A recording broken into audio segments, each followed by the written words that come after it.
Good morning students. Today we discuss bank reconciliation statement. अब ये bank reconciliation statement होता क्या है? कई बार ऐसा होता है हमारी books of account and bank की पासबुक के बीच में डिफरेंस होता है, तो हम ये पता करते हैं क्यों है ऐसा डिफरेंस.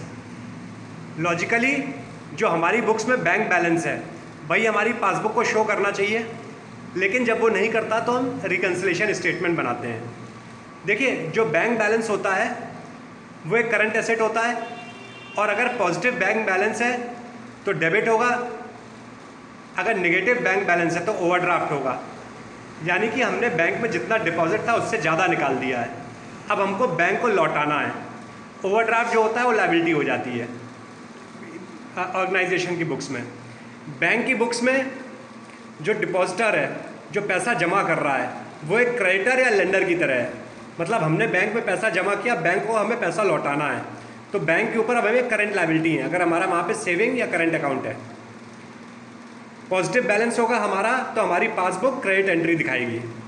अगर हमारा नेगेटिव बैलेंस होगा यानी हमने ओवरड्राफ्ट कर रखा है तो हमारी पासबुक डेबिट एंट्री दिखाएगी. मतलब हमको अब बैंक का पैसा लौटाना है. अब कई बार हमारी जो बुक्स ऑफ अकाउंट है यानी कि कैश बुक का बैंक कॉलम और हमारी पासबुक, उसके बीच में डिफरेंस होता है. डिफरेंस के क्या कारण है वो हम देखते हैं. जैसे difference due to timing. For example, हमने किसी को चेक काट के दिया 10,000 रुपये का. अब हम अपनी बुक्स में तो दिखा देंगे कि हमारा बैंक बैलेंस 10,000 से कम हो गया, लेकिन उसने वो चेक अभी बैंक के पास प्रेजेंट नहीं किया है पैसे निकालने के लिए, तो हमारी पासबुक का बैलेंस हमारी बुक्स ऑफ अकाउंट से ज़्यादा रहेगा. उसी तरह से हमने बैंक में चेक डिपॉजिट कर दिया. जब हम बैंक में चेक डिपॉजिट करेंगे तो हम अपनी बुक्स में दिखा देंगे कि बैंक अकाउंट हमारा बढ़ गया है, बैंक बैलेंस बढ़ गया है, पर बैंक ने अभी वो चेक क्लियर नहीं किया है. सपोजिंग आपका जो बैंक चेक था वो ICICI बैंक का था, आपने स्टेट बैंक ऑफ इंडिया में जमा कर दिया. स्टेट बैंक ऑफ इंडिया लगाती है 7 दिन, आपने जमा किया 27 मार्च को. बीच में 31 मार्च को आपकी बुक्स ऑफ अकाउंट क्लोज हो गई, जबकि state bank of India close कर रही थी 4 अप्रैल को. 4 अप्रैल को कलेक्ट कर रही थी आपका चेक. तो अब 31 मार्च को आपका जो बुक्स में बैंक अकाउंट है और बैंक का पासबुक है, उन दोनों के बीच में डिफरेंस है. क्यों? जो चेक आपने लगाया था वो अभी तक बैंक ने कलेक्ट नहीं किया है. देन कुछ ऐसे ट्रांजैक्शन होते हैं जो एक जगह रिकॉर्ड हो जाते हैं, दूसरी जगह नहीं रिकॉर्ड होते हैं. फॉर एग्ज़ाम्पल, 1 अक्टूबर आई, हम सबको पता है 30 सितंबर को क्वार्टरली क्लोजिंग होती है, उसी तरह 30 जून को क्वार्टरली क्लोजिंग होती है, 31 दिसंबर को क्वार्टरली क्लोजिंग होती है. तो 1 अक्टूबर जैसी आई, बैंक ने हमारे खाते में ब्याज डाल दिया, पर हमने अपनी बुक्स ऑफ अकाउंट में जो हमारा बैंक अकाउंट है उसमें वो ब्याज चढ़ाया ही नहीं है. तो नेचुरली हमारी पासबुक ज़्यादा बैलेंस दिखाएगी और हमारी जो बुक्स ऑफ अकाउंट में बैंक अकाउंट है उसका बैलेंस कम होगा. उसी तरह से कोई चार्जेस हैं या इंटरेस्ट है जो बैंक ने हमें चार्ज किया, बैंक ने हमारे खाते से पैसा निकाल लिया. फॉर एग्ज़ाम्पल, अगर हमारा सेविंग अकाउंट है, हमने बैंक में 4 से ज़्यादा कैश डिपॉजिट कर दिए, तो जैसे ही 5वां होगा bank 150 rupees plus service tax लगा देगी. अब इस केस में क्या होगा, लगभग 180 रुपये बैंक हमारे खाते से निकाल लेगी, पर हमने अपने बैंक अकाउंट में वो अभी दिखाया नहीं है. तो नेचुरली जो हमारा बैंक अकाउंट है हमारी बुक्स में वो ज़्यादा बैलेंस दिखाएगा और बैंक की जो हमारी पासबुक है वो कम बैलेंस दिखाने लगेगी. उसी तरीके से बैंक ने हमारे लिए इंटरेस्ट या डिविडेंड कलेक्ट किया. जैसे डिविडेंड कलेक्ट होता है, अब कंपनी डिक्लेयर करती है डिविडेंड, तो ECS के थ्रू हमारे खाते में आ जाता है. वो तो हमारे खाते में आ गया, पर हमने अभी तक अपनी बुक्स ऑफ अकाउंट में दिखाया नहीं है. तो उसमें क्या होगा, जो हमारी पासबुक है, जो बैंक अकाउंट बैंक हमें देती है, उसका बैलेंस ज़्यादा हो जाएगा और हमारी जो अपनी बुक्स ऑफ अकाउंट है उसका बैलेंस कम हो जाएगा.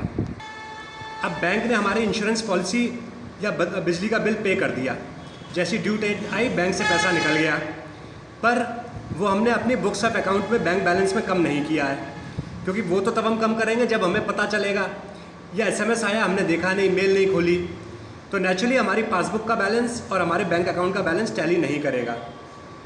देन हमने किसी कस्टमर को कोई गुड्स बेचे, हमारी बुक्स में वो डेटर दिखा रहा है, उसने अभी पैसा नहीं दिया है, पर वो कस्टमर चुपचाप जाके हमारे खाते में पैसा जमा कराता है.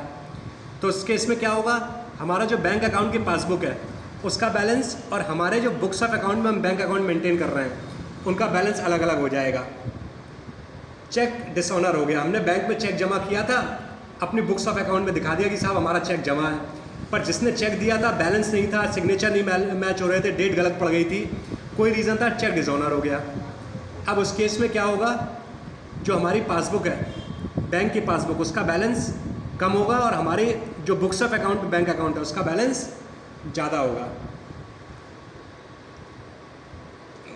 उसी तरह से कोई बिल बैंक ने कलेक्ट कर लिया तो ये काफ़ी सारी चीज़ें हैं जिसमें हमारी बैंक अकाउंट का बैलेंस हमारी बुक्स में और बैंक की पासबुक में अलग अलग होता है। देन कुछ एरर्स भी हो जाते हैं इस वजह से। फॉर एग्जांपल हमने बैंक में जमा किया 1000 और गलती से अपनी बुक्स में चढ़ा गया 10,000, 9,000 का डिफरेंस आ जाएगा।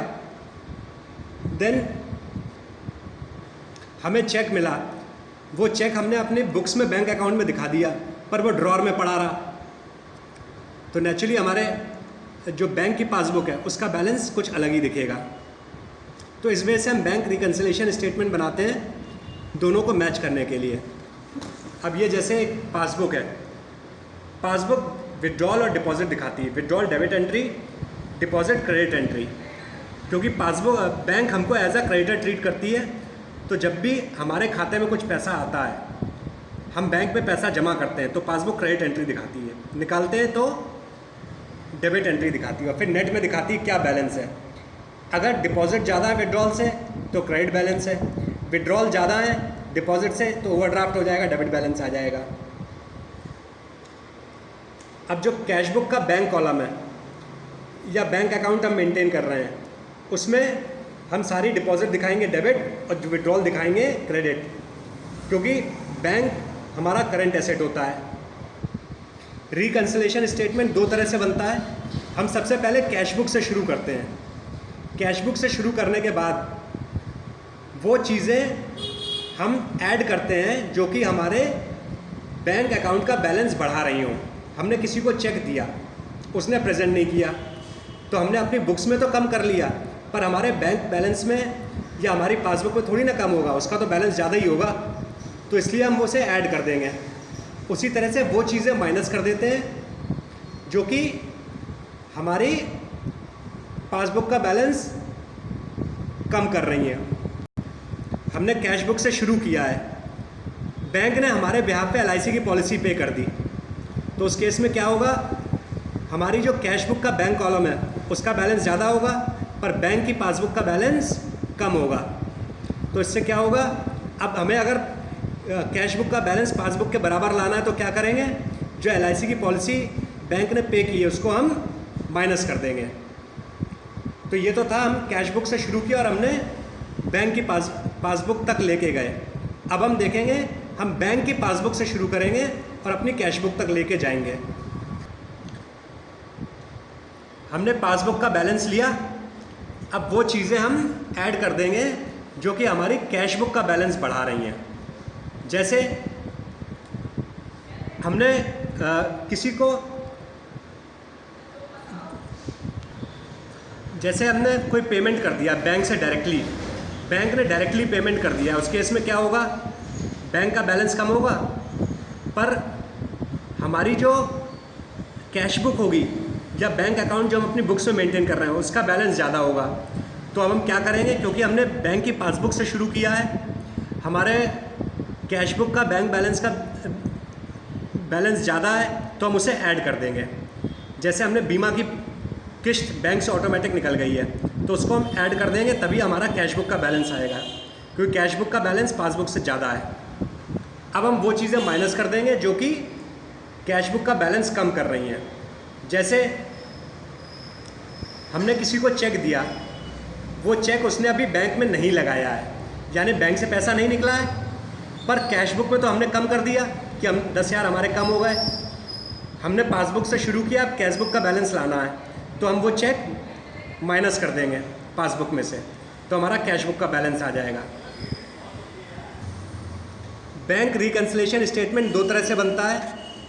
हम कैश बुक से शुरू करते हैं और पासबुक तक जाते हैं। दूसरे में पासबुक से शुरू करते हैं, कैश बुक तक जाते हैं।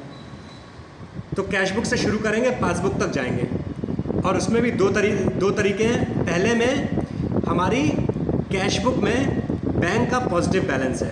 कैश बुक में बैंक का पॉजिटिव बैलेंस यानी कि डेबिट बैलेंस है, क्योंकि बैंक अकाउंट करंट एसेट होता है, एसेट का पॉजिटिव बैलेंस डेबिट होता है। हमने फेवरेबल बैलेंस कैश बुक का शुरू किया। अब हम क्या क्या करेंगे, क्या चीज़ें ऐड करेंगे। Cheque issued but not yet presented, ये ऐड होगा। देन हम ऐड करेंगे cheque deposited but not recorded in cash book. Cheque deposit तो कर गया, कैश बुक में रिकॉर्ड नहीं किया गया। Then dividend collected by bank, ये ऐड कर लेंगे। इसके बाद हम ऐड करेंगे bill of exchange realise, bill of exchange जो कि बैंक में आ गया था, कैश बुक में नहीं था। इसके बाद हम ऐड करेंगे कोई रॉन्ग एंट्री हो गई थी बैंक में कोई रॉन्ग एंट्री हो गई थी जिस वजह से बैंक का बैलेंस ज़्यादा दिख रहा था कैश बुक से, उसको हम ऐड कर देंगे। अब क्या क्या चीज़ें हम माइनस करेंगे, हम माइनस करेंगे cheque deposited but not collected by bank. हमने चेक डिपॉजिट कर दिया बैंक में, लेकिन बैंक ने कलेक्ट नहीं किया, तो बैंक का बैलेंस कम होगा। हमने चेक डिपॉजिट कर दिया और चेक बाउंस कर गया, डिसऑनर हो गया, उस केस में भी बैंक का बैलेंस कम होगा, तो हम माइनस कर देंगे। बैंक ने कोई चार्ज लगा दिया जिस वजह से बैंक की पासबुक का बैलेंस कम होगा, उसको भी हम माइनस कर देंगे। बैंक ने किसी चीज़ का डायरेक्ट पेमेंट कर दिया है, उसको भी माइनस कर देंगे। कोई गलत डेबिट एंट्री हो गई है बैंक में डेबिट एंट्री का मतलब हमारी पासबुक का बैलेंस कम हो गया है कैश बुक से, तो उसको हम माइनस कर देंगे। क्योंकि मैंने बताया पासबुक में क्रेडिट एंट्री कस्टमर का बैलेंस होता है, डेबिट एंट्री मींस कस्टमर का नेगेटिव बैलेंस होता है। Cheque recorded but not deposited, cheque आ गया हमारे पास, हमने ड्रॉर में रख दिया, बैंक में जमा नहीं किया, तो नेचुरली बैंक का बैलेंस कम होगा, तो उसको भी हम माइनस कर देंगे। ये हम क्या कर रहे हैं, हम शुरू कर रहे हैं कैश बुक से और हम जा रहे हैं बैंक की पासबुक तक। ये एक इलस्ट्रेशन है, देख लीजिए। अब अगला मेथड है, हम शुरू कर रहे हैं बैंक की पासबुक से। बैंक की पासबुक में फेवरेबल बैलेंस है, यानी कि क्रेडिट बैलेंस है, क्योंकि हम बैंक के लिए क्रेडिटर हैं, तो हमारा जो बैलेंस होगा बैंक क्रेडिट में दिखाएगी। पासबुक में डिपॉजिट क्रेडिट होता है, विड्रॉल डेबिट होता है, ठीक है। तो हमने सबसे पहले पासबुक का बैलेंस लिया। अब हम क्या करेंगे, वो चीज़ें ऐड कर देंगे जो कि हमारी कैश बुक का बैलेंस बढ़ाती हैं। कैश बुक यानी हमारी बुक्स में जो बैंक अकाउंट है उसका बैलेंस बढ़ाती हैं। सबसे पहले क्या है, हमने चेक डिपॉजिट किया but not collected by bank. हमने चेक डिपॉजिट कर दिया था और अपने बैंक अकाउंट में तो बढ़ा के बैलेंस दिखा दिया था, पर बैंक ने कलेक्ट नहीं किया, तो नेचुरली हमारा कैश बुक का बैलेंस बढ़ा होगा, इसको हम ऐड कर देंगे। देन चेक डिपॉजिट और बिल रिसीवेबल डिसऑनर। अब हमने चेक तो डिपॉजिट किया था पर वो बाउंस कर गया, उस केस में क्या होगा, हमारा पासबुक का बैलेंस कम हो जाएगा, कैश बुक का ज़्यादा होगा। हमने क्योंकि पासबुक से शुरू किया है, कैश बुक तक जा रहे हैं, तो हम इसे ऐड कर देंगे। देन नेक्स्ट, बैंक ने कोई चार्ज लगाया है, वो चार्ज भी हम ऐड कर देंगे। क्यों, वो चार्ज हमारी पासबुक का तो बैलेंस कम कर रही है, कैश बुक का नहीं कर रही है। Then direct payment by bank, bank ने कोई डायरेक्ट पे कर दिया है बिल, इंश्योरेंस वगैरह, तो वो हमारे पासबुक का बैलेंस कम कर रही है, कैश बुक का नहीं कर रही है। हमें कैश बुक पे जाना है तो हम ऐड कर देंगे। बैंक ने गलत डेबिट किया है, गलत डेबिट मीन्स हमारी पासबुक का बैलेंस कम हो गया है, कैश बुक का ज़्यादा है, तो इस वजह से हम ऐड कर देंगे। उसी तरह से cheque recorded in cash book but not deposited, हमने कोई चेक बैंक में जमा ही नहीं किया है, तो हमारी कैश बुक में तो रिकॉर्ड हो गया, उसको भी हम ऐड कर देंगे, तभी कैश बुक का बैलेंस आएगा। कुछ चीज़ें हम माइनस करते हैं पासबुक का क्रेडिट बैलेंस से कैश बुक में लाने के लिए, जैसे check issued but not presented. हमने किसी को चेक दिया था, तो हमने अपनी कैश बुक में बैंक अकाउंट तो कम कर लिया था, पर उसने अभी प्रेजेंट नहीं किया, तो हमारी पासबुक का बैलेंस ज़्यादा रहेगा। उसी तरह से check deposited directly into the bank, हमारे किसी ग्राहक ने डायरेक्ट डिपॉजिट कर दिया बैंक में जाके, तो बैंक की पासबुक का बैलेंस ज़्यादा रहेगा, कैश बुक का बैंक अकाउंट कॉलम कम रहेगा, तो इसलिए हम इसे भी माइनस कर देंगे। बैंक ने कोई इंटरेस्ट डिविडेंड वगैरह कलेक्ट किया है, या कोई bill of exchange directly realise कर लिया है, तो जिससे कि हमारी पासबुक का बैलेंस बढ़ गया है, कैश बुक का कम है, तो इस वजह से हम माइनस कर देंगे। बैंक ने गलती से हमारे खाते में पैसे डाल दिए हैं, तो नेचुरली हमारी बैंक की पासबुक का बैलेंस ज़्यादा होगा, कैश बुक का कम होगा, तो इस वजह से इसको भी हम माइनस कर देंगे, तभी हम बैंक की पासबुक का बैलेंस कैश बुक के बराबर ला पाएंगे। ये इलस्ट्रेशन है जिसमें हम शुरू करेंगे बैंक की पासबुक से पॉजिटिव बैलेंस, पासबुक का पॉजिटिव बैलेंस यानी क्रेडिट बैलेंस, और हम जाएंगे कैश बुक में।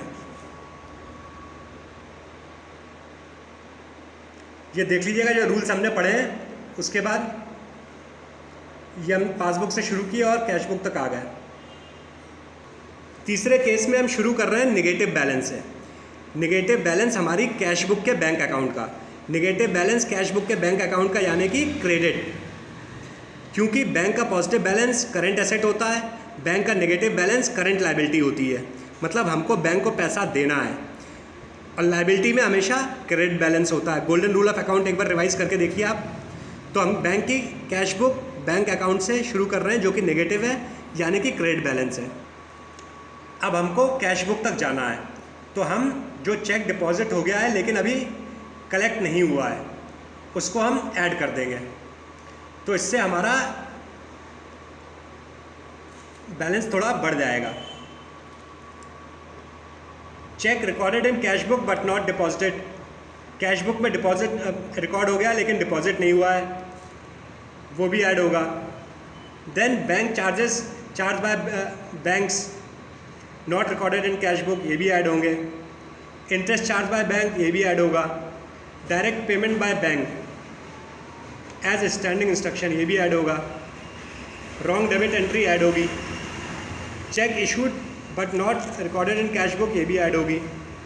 देन चेक डिपॉजिटेड और बिल रिसीवेबल डिसऑनर, ये भी ऐड होगा।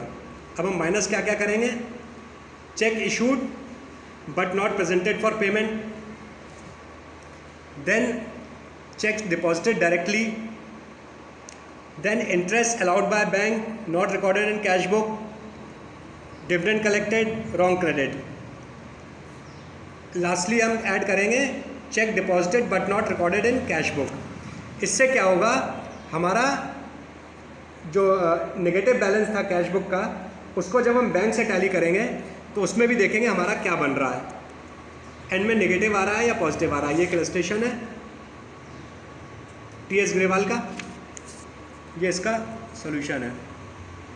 इसमें कैश बुक में भी ओवरड्राफ्ट था और बैंक स्टेटमेंट में भी ओवरड्राफ्ट ही आया है एंड में जाके, ठीक है। ये नेगेटिव एंट्रीज हैं। बेसिकली नेगेटिव एंट्री जो होती हैं पॉजिटिव एंट्री की अपोजिट होती हैं।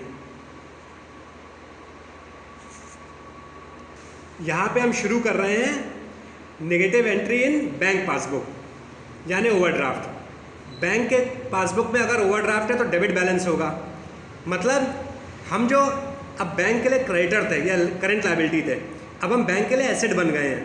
बैंक को हमसे पैसा लेना है, बैंक को हमसे पैसा लेना है, तो हमारी बुक्स में जो bank cash book bank account है वो लायबिलिटी साइड क्रेडिट एंट्री होगी, पर बैंक की पासबुक में वही चीज़ डेबिट एंट्री हो जाएगी। तो हम क्या क्या ऐड कर देंगे? Cheque issued but not presented, cheque deposited directly in bank, interest allowed by bank, dividend collected by bank, bill of exchange realised, wrong credit given by bank, and lastly cheque paid but not recorded in cash book. ये add कर देंगे और अब हम ये चीज़ें minus कर लेंगे।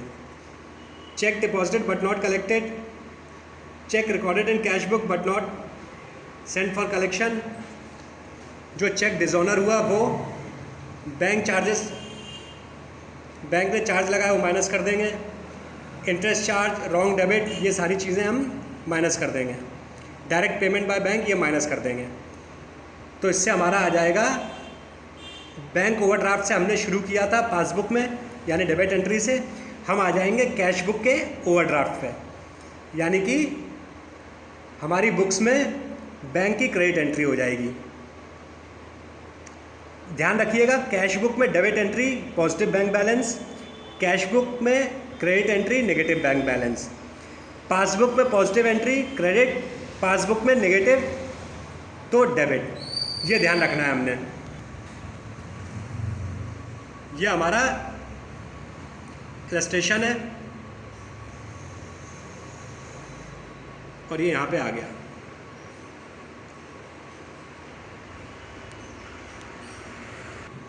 फिर रिकंसिलिएशन स्टेटमेंट बनता है जिसमें कि कैश बुक का एडजस्टमेंट करना पड़ता है। कई बार हमारी जो कैश बुक है उसमें गलत चीज़ें रिकॉर्ड हो जाती हैं, एरर रिकॉर्ड हो जाती हैं, उसको हम रेक्टिफाई करते हैं, उसके बाद फिर रिकंसिलिएशन करते हैं। तो यहाँ पे जैसे ये पढ़िएगा ये क्या क्या मिस्टेक्स हैं जिन्हें रेक्टिफाई किया जाता है, एंड देन दे आर रिकंसाइल्ड। ये इलस्ट्रेशन दिया हुआ है, ये गलत बन गई थी कैश बुक, इसको हमने रेक्टिफाई किया है बैंक कॉलम को कैश बुक के, and then it is reconciled. I hope you have a very good idea about bank reconciliation statement. इसको आप थोड़ा और प्रैक्टिस करिएगा, क्लास 11th की टी एस ग्रेवाल से पढ़ लीजिए, कॉन्सेप्ट्स काफ़ी क्लियर हो जाएंगे। Take care, thank you, thanks a lot for watching. I am your teacher Saurabh Kumar Gupta. My number is 9719283244। All the best.